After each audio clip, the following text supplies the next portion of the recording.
Hi, here's May, and since I've been drawing a lot using references of 3D poses lately, and what I drew was mostly fan art, I wanted to challenge myself by 1. Coming up with poses on my own, and 2. Designing characters by doing a character illustration every day for a week. In today's video, I'll talk about each character design, and in the end, I give you a few tips on designing characters while talking about my key takeaways from doing this project.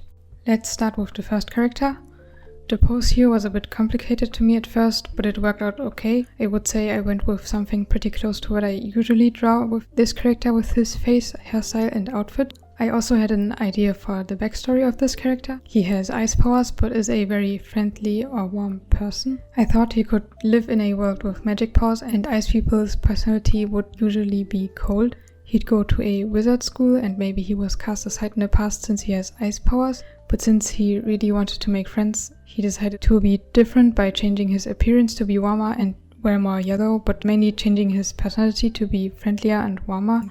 I would like that contrast of power and personality. While coloring, I was unsure if I wanted to go for blue or blonde hair, but I already knew the color scheme I wanted to use was yellow, black and a bit of blue. Now on to the second character. I went with a pose from the back, which I don't draw that often, especially the back and arms looked weird to me at first. The face also was a bit hard to draw. I really liked the hairstyle and had fun with adding longer hair. For this project I didn't use any references for the poses, but also for the outfits to challenge myself and see what I could come up with using just what I have in my visual library. This character would have a cooler, distant personality to me, and I thought they'd maybe have really high standards and come from a more wealthy family. Because of this, they're unimpressed by most things. Figuring out the colors here was a bigger struggle to me. I wanted to go for a blue and green color scheme, but it didn't work because I couldn't come up with a nice combination of the colors for the different outfit pieces so that there would not be too many overlaps and a nice value hierarchy. Because of this, I changed the distribution of colors up and included black and green and just a hint of blue. Moving on to the third character.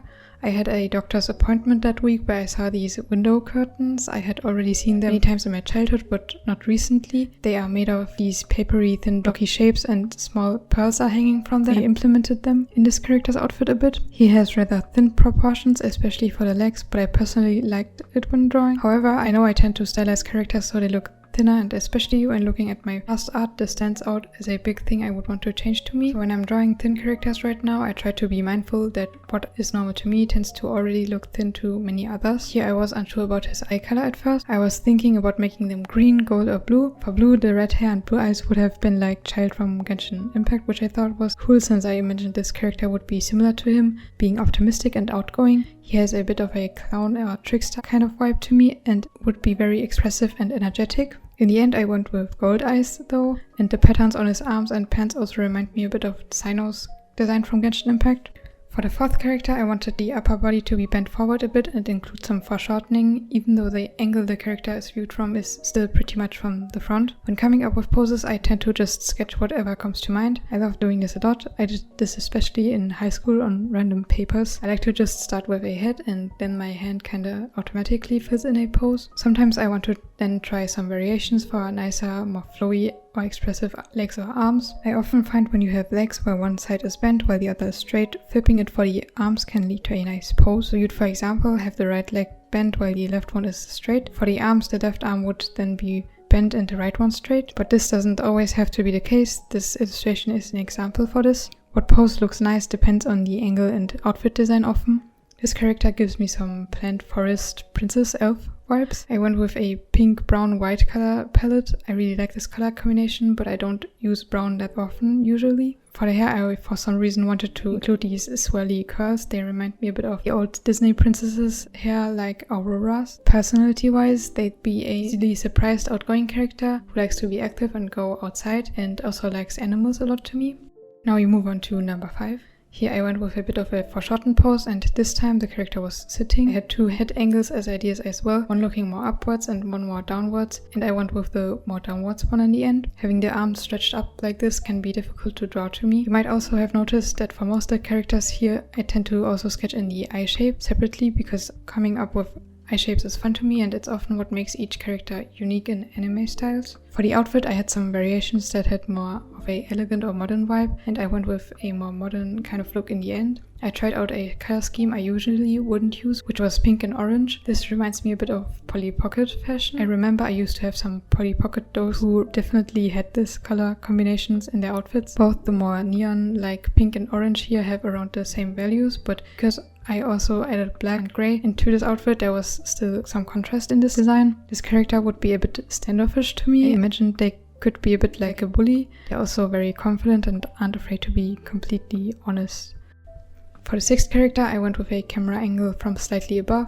The 2nd and 5th character were viewed from a lower angle, while the 1st and 4th one from a straight-on angle. I also used a head angle I don't draw very often, a almost complete side profile. This tends to make the character look a bit mysterious to me. For this character's outfit, I wanted something elegant, but most of my clothes I draw tend to look either modern, cute, or fantasy-like, so here I wanted to focus more on something more elegant. I tried out many jacket variations since I wanted to include a flowy cape, but figuring out the alignment of it was difficult. I also wanted him to wear some boots that would have a fade from blue to being more translucent, so you would see parts of the pants through them.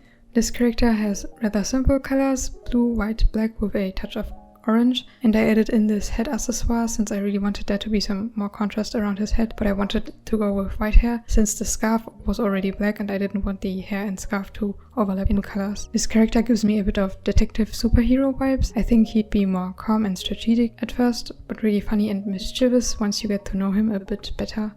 For the final character design, I used the second thumbnail pose I had from character 5 because I really wanted to draw it as well. I wanted this character to be a bit cuter, so I went with a wider face and a bit bigger eyes. I realized that all my characters tend to look pretty similar in just the way I draw their faces though. Maybe I should try doing some very stylistically different characters someday, but I personally enjoy just seeing most characters look very similar when I look at other people's art or the anime I watch too, so it doesn't surprise me that I tend to draw like this as well. I like to vary the eye shape, hairstyle and outfit mostly. With this character I had 2 ideas for colors to use. One would be a very warm color scheme with some browns, reds and yellows, or a white one with some blues, pinks and maybe yellows in there. In the end I went with what I personally visually prefer, which was the second option. This character has a overall softer vibe with all the circles in their design, and I like the dreamy vibe of the colors here a lot. I imagined they could be the prince of an air kingdom or just a villager of a dreamy city in the sky. For their personality, I could see them being pretty shy and a bit of a airhead at first, but actually a bit strict and demanding once you get to know them better. And that's it for the 7 characters, but what's this? Oh, a bonus character design. I decided to do one additional character design, and here I'm showing the full screen recorded process, which is convenient since I have a lot of tips and takeaways to talk about. I hope through seeing this process you can also get more of an idea of how I drew each character. Just seeing the time-lapse is nice for showing many drawings, but when you want to really understand the process, all colors, layers, layer modes and so on, I find full screen recorded videos more helpful. Let me know in the comments what you would prefer to see more of in my future videos, time-lapses or fully screen recorded videos, or both. But now onto the actual tips. Let's start with body proportions. This is a tip I actually only used for this final illustration. As you saw, I played around a bit with proportions at first here, since this character had a standing pose and I was feeling unsure about the body proportions. Specifically the leg to upper body ratio I would want to use for my own characters here. My tip would be to first establish the body proportions you like to use by either breaking down other artists' art you like or trying out some variations yourself if you want to design a character or even multiple ones. This can be helpful in making sure your character looks around the same when you're drawing them. It's also nice to do this with your own art and art you like from time to time to just see how you can stylize character proportions and how your own taste develops. If you don't like the way you draw bodies right now or just want to try something new, I really recommend doing some body proportion studies and variations. Next, I'll talk about references. As I mentioned in the beginning, I also didn't use references for the outfits and anything else, which I don't recommend, but it was interesting and a challenge to me. It saved me a bit of time since I didn't have to look up anything. However, it might well be that I instead just spent more time coming up with the outfit pieces and making the poses work. Especially for outfits and when you're struggling with figuring out a pose, I would recommend using references though. You learn from them, and everything I used when drawing these characters based on the inspirations in my head, my visual library, which I gathered over time with all the things and references I've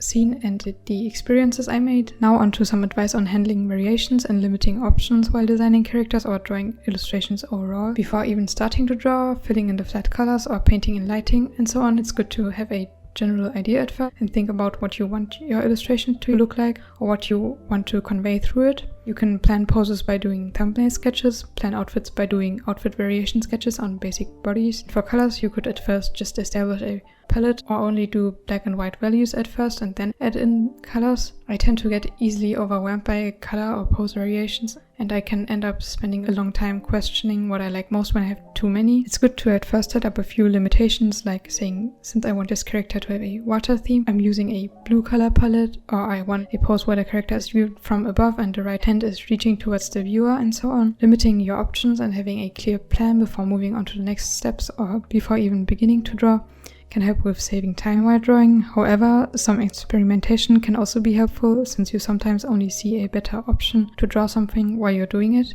It's good to find a nice balance of what works for you here. This can look different for each artist.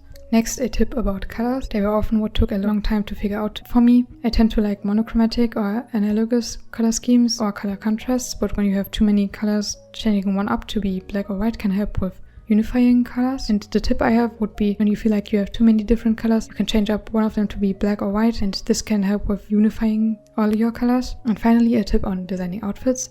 To make designs look cohesive, I like to choose a pattern or shape and repeat it several times. I also try to make sure I don't have too many different shapes, like round and very sharp patterns, since it can make the design look confusing. You can be inspired by the character's backstory, their personality, or the world they live in for this.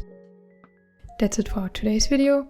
This project was really good for practicing some anatomy, seeing what's in my own visual library, and trying out some outfit, color, and lighting variations. Let me know which of the character designs you personally like the most, and if you want to, you can give the characters names as well, since I don't have any names for them yet. I hope you enjoyed the video and found it helpful. Thanks for watching, and goodbye.